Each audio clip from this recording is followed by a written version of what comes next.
Hi எல்லாருக்கும் வணக்கம். நான் உங்கள் சங்கர் விஜய் பேசுகிறேன். இன் கலக்கல் சினிமா இப்போ சூப்பரான ரிவ்யூ பார்க்க போகிறாங்க. விஜய் சேதுபதி, மடோனா செபஸ்டின், டி ராஜேந்தர், விக்ராந்த் மற்றும் பலர் நடிப்பில் கேவி ஆனந்த் இயக்கத்தில் வெளிவந்திருக்கும் படம் கவன்.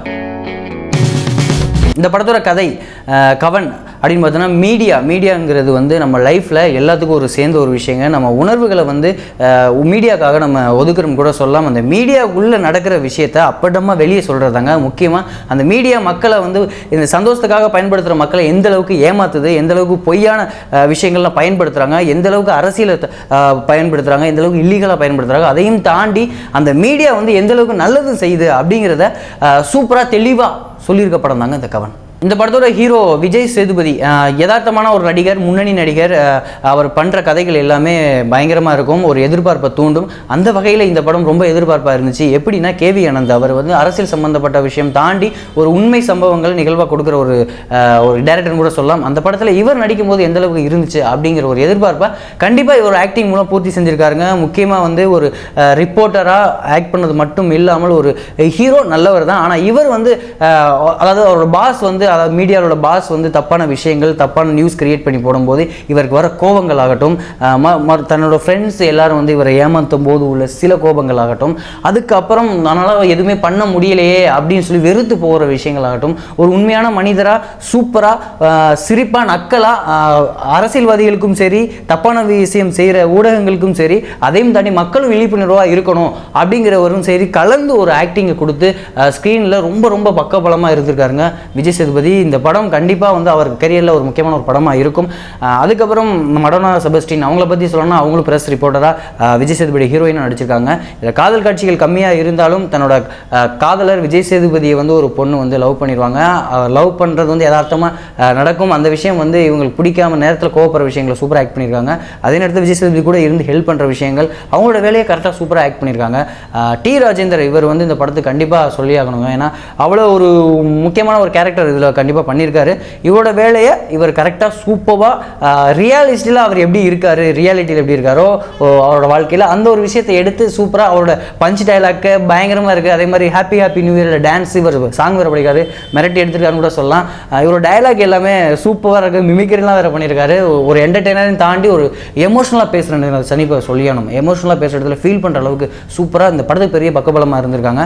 அதுக்கப்புறம் வந்து வில்லன் அவரை பற்றி சொல்லணும்னா சூப்பராக அயன் படத்தில் வந்த வில்லன் தான் நினைக்கிறேன். அவ்வளோ அழகாக சூப்பராக ஹேர் ஸ்டைலை தூக்கி விட்டு ஒரு ஊடகத்தில் ஒரு தொழிலதிபர் எந்தெந்த கேரக்டரில் எப்படி இருப்பார், அது அரசியலுக்காக எப்படி பயன்படுத்துகிறாங்க, மக்களோட என்டர்டெயின்மெண்ட்காக என்ன நியூஸ் போகிறாங்க, அதையும் தாண்டி வந்து மக்களை வந்து எந்த அளவுக்கு முட்டாளாக ஆக்கி இவர் வந்து தன்னோட டிஆர்பி ரேட்டிங்கை எகிர வைக்கிறாரு. அந்த மாதிரி விஷயங்களில் ஒரு பாஸாக இருந்து கிரிமினலான வேலைகள் பண்ணுறதுல சூப்பராக செம்மையாக ஆப்டாக பயன்படுத்தியிருக்காங்க. அது மட்டும் இல்லாமல் செம்மையாக நடிச்சிருக்காருன்னு கூட சொல்லலாம். அதுக்கப்புறம் வந்து அவங்களோட ஃப்ரெண்ட்ஸ் எல்லாருமே நடிச்சிருக்காங்க. முக்கியமாக விக்ராந்த் இந்த இடத்துல ஒரு புரட்சியாளராக செம்மையாக போராட்டக்காரராக நடிச்சிருக்காரு. அவரோட இந்த படத்தில் கொஞ்சம் கம்மியான விஷயங்கள் இருந்தாலும் அவரோட வேலையை ஆப்டாக சூப்பராக பண்ணிட்டாரு. மற்றபடி ஜெகன் இந்த மாதிரி நிறைய ஆர்டிஸ்ட் நடித்து பெரிய பக்கபலமாக அமைஞ்சிருக்காங்க கூட சொல்லலாம்.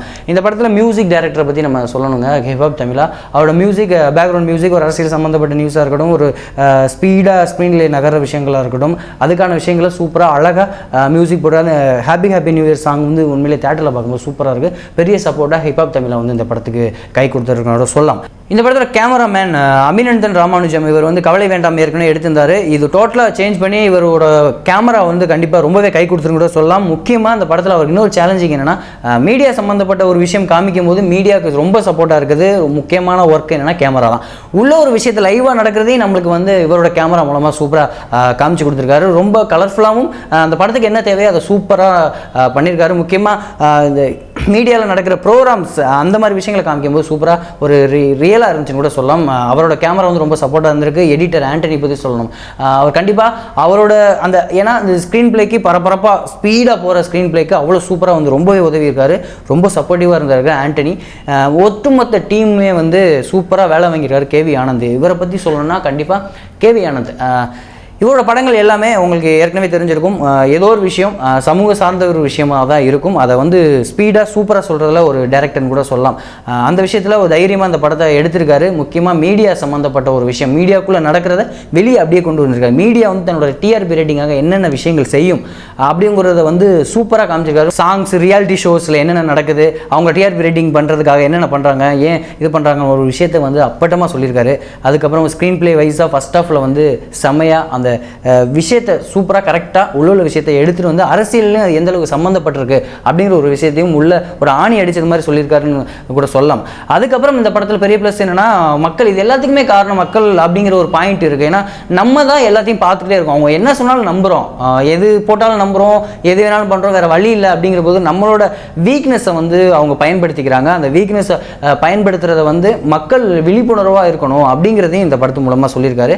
ஃபர்ஸ்ட் ஹாஃபில் மீடியா ஃபுல்லாக உள்ள விஷயங்களாக கொண்டு வந்து வெளியே செகண்ட் ஹாஃபில் அப்படியே டோட்டலாக சேஞ்ச் ஆகுதுன்னு கூட சொல்லாங்க. ஏன்னா ஒரு வேற ஒரு இதில் போயிட்டு அந்த இதை எடுத்து விக்ராந்தை கொண்டு வந்து அந்த மாதிரி விஷயங்கள் சேர்த்ததாக இருக்கட்டும். மீடியாக்குள்ளே இவ்வளோ க்ரியேட்டிவாக பண்ணுறாங்க. ஒரு ஒரு ஒரு நியூஸ், ஒரு போலீஸ் எல்லாமே சேர்ந்து இல்லீகலாக ஒரு ட்ராமாவே பண்ணுறாங்க. அந்த ட்ராமா வந்து எப்படிலாம் பண்ணுறாங்க அப்படிங்கிறத வந்து மக்களுக்கு வந்து ஒரு நிமிஷம் வந்து அந்த டிஆர்பி ரேட்டிங்காக என்னென்ன பிரேக்கிங் நியூஸ்லாம் போகிறாங்க அப்படிங்கிறத வந்து நம்மளுக்கு ஒரு தேட்டர் நுனி கொண்டு வர அளவுக்கு சூப்பராக வந்து இதில் காமிச்சிருக்காங்க கூட சொல்லலாம். முக்கியமாக வந்து இந்த படத்தில் ஒரு குறைவு அப்படிங்கிறது தாண்டி இந்த படத்தில் சின்ன சின்ன மைனஸ் தான். இப்படி போய்க்கிற இடத்துல ஒரு விழிப்புணர்வாக சம்மந்தப்பட்ட ஒரு விஷயத்தில் லாஸ்ட் கிளைமேக்ஸில் வந்து நல்ல பரபரப்பாக போய்க்கிறது வந்து விஜய் சேதுபதிக்கு ஸ்ட்ராங்காக ஒன்றுமே இல்லாத மாதிரி ஒரு ஃபீல் வந்துடுது. அவர் ஒரு இடத்துல இருந்து இந்த மாதிரி பேசுகிறது அது மாதிரி இருந்துருது.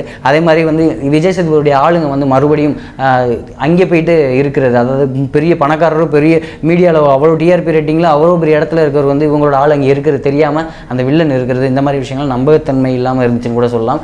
அதுக்கப்புறம் வந்து மீடியாவை ஓவரா அதே நேரத்தில் மீடியாவை நல்லாவும் காமிச்சிருக்காரு, நான் இல்லைன்னு சொல்ல, இருந்தாலும் மீடியாவை ஃபுல் அண்ட் ஃபுல் ஓவராக வந்து தாக்கி போட்டு அடிச்சிருக்காருன்னு கூட சொல்லலாம். அதுக்கப்புறம் இனிமேல் மீடியாவை நம்புவாங்களா அப்படிங்கிற ஒரு கேள்வியும் எழுப்பியிருக்காரு. இந்த மாதிரி எக்கச்சக்கமாக சொல்லிக்கிட்டே போகலாம். லாஸ்ட்டில் கிளைமேக்ஸில் நாசர் சாரை வந்து கொண்டு வந்து கிளைமேக்ஸை வந்து ஒரு ஏதோ படத்துக்காக கமர்ஷியலாக முடிக்கிறதுக்காக முடிச்சிட்டாரோ ஒரு ஃபீல் இருக்குன்னு கூட சொல்லலாம். அந்த கிளைமேக்ஸ் இன்னும் கொஞ்சம் நல்லா வந்திருக்கலாமோ அப்படிங்கிற ஒரு ஃபீல். மற்றபடி இந்த படத்தில் வந்து பெருசாக நம்ம மைனஸ்லாம் சொல்ல முடியாது. முக்கியமாக கண்டிப்பாக மக்களுக்கு வந்து ஒரு விழிப்புணர்வான ஒரு படங்க. மக்கள் வந்து விழிப்புணர்வாக இருங்க, இதுதான் லைஃப்பில் நடந்துக்கிருக்கு அப்படிங்கிறத வந்து ஒரு பயப்படாமல் நெத்தியடியாக சொல்லியிருக்க படம் தாங்க இந்த கவன். கண்டிப்பாக வந்து இந்த படம் எல்லாரும் கொண்டு தியேட்டரில் போய் பார்க்கக்கூடிய ஒரு படம். கண்டிப்பாக ஒன் டைம் வாட்சபிள் மூவி இந்த கவன். இப்போ என்னோட ரிவ்யூ பார்த்தீங்க, படம் பார்த்துட்டு வந்த ஆடியன்ஸோட ரிவ்யூ எப்படி இருக்குன்னு பார்க்க போறீங்க. இந்த படத்துக்கு தான் கோட்டூன் டைட்டிலே வச்சிருக்கோம். சுமாராக இருக்கு, சூப்பரா இருக்கு. நான் படம் சூப்பர்ப்பா. விஜய் சேதுபதி பக்காவா நடிச்சிருக்காரு. சுமார் படம் சமனா, படம் அல்டிமேட். டிஆர் சம dialogue. It is wonderful movie. 15 minutes கொஞ்சம் லெங்தா நினைக்குதுன்னா கொஞ்சம் ஜாஸ்தி ஆயிடுச்சு இன்டர்வல் மேல. படம் சூப்பரா இருக்கு, பார்க்கலாம். விஜய் சேதுபதி கத்து தல இந்த இயரோட பெஸ்ட் ஃபிலிம். இந்த மாதிரி என்னோட ரிவ்யூ மட்டும் இல்லாமல் தமிழ் சினிமாவில் சுட சுட ஹாட் நியூஸ்லாம் நீங்கள் தெரிஞ்சுக்கணும்னா கலக்கல் சினிமாவை ட்விட்டர் அண்ட் ஃபேஸ்புக்கில் ஃபாலோ பண்ணலாம். அது மட்டும் இல்லாமல் யூடியூப்பில் நிறைய வீடியோஸ்லாம் புதுசாக நீங்கள் பார்க்கலாங்க. அதே மாதிரி ஹாட் நியூஸ்லாம் நீங்கள் பார்க்கலாம். அப்படியே யூடியூப்பில் வந்து கலக்கல் சினிமாவை சப்ஸ்கிரைப் பண்ணுங்கள். அப்படியே அந்த ஏரியா பக்கம் வரும்போது சங்கர் விஜயை ஃபாலோ பண்ணுங்கள். கண்டிப்பாக என்னோட ரிவ்யூ பார்த்துட்டு கமெண்ட் பண்ணுங்கள். அதுவரை உங்களிடமிருந்து விடைபெறுவது உங்கள் சங்கர் விஜய்.